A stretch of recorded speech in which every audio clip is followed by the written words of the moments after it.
only CNN can bring it to you. See for yourself in the CNN newsroom. Kudos to the pilot. We've heard that over and over from survivors of the Airbus that splashed into the Hudson River. The pilot getting all kinds of praise today for guiding the plane to safety. You might say he had all the right moves. Here to talk about the emergency landing is Jack Barker. He's another Airbus pilot. Jack, thanks for being with us today. I do want to ask you about that because when you are a pilot, the last thing that you probably think about on a routine flight is landing in a river. So tell us a little bit about what could possibly be going through your mind when you make a decision to go to the water instead of the nearest airport. In this case was Teterboro. Well, I think, Heidi, as far as making any kind of decisions in an emergency situation, a lot of this goes back to what your training is, which it looks like it was excellent with this crew and with this company. But when you take off, you're always ready for something that might happen. And if you do lose both engines, at that point, you're basically a glider. And I think in this situation, the odds of landing in the river were a lot better than trying to land on the streets of New York City. And that was the decision that was made.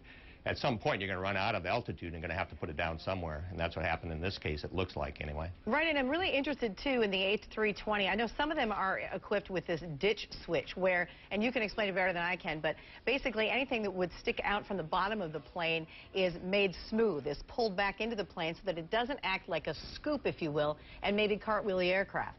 Yeah, if you think about it, the airplane constantly has air coming into the airplane and air going out for pressurization system, and to get some new air in the airplane. When you press a ditching switch, what it does is it seals off everything below the water line that would allow it to quickly fill with water and sink. And so prior to ditching, when you hit the ditch switch, that's going to allow it to float a little bit longer.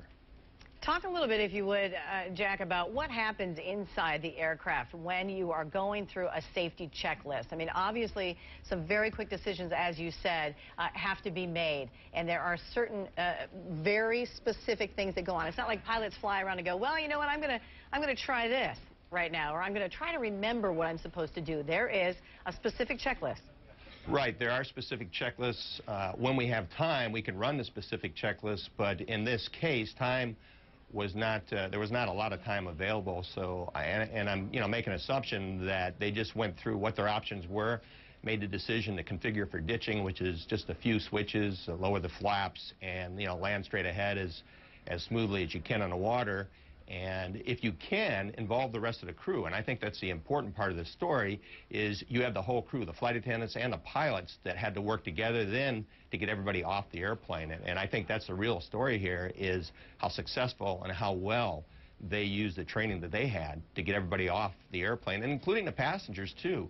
They're remaining calm and getting everybody out of that airplane. Yeah, no question about that. In fact, when we talk about this safety checklist, we've learned a little bit about the captain of this plane. He obviously believes a great deal in it. He's taken some of these same concepts and is trying to, with the business that he has, safety, reliability, trying to bring it to other high-risk industries. You have done the same exact thing with a company called Mach One Leadership, where you take some of these same things that are used in the cockpit, the communication system, and you bring them into the medical arena and trying to reduce human factors mistakes. Talk about that a little bit. Medical error.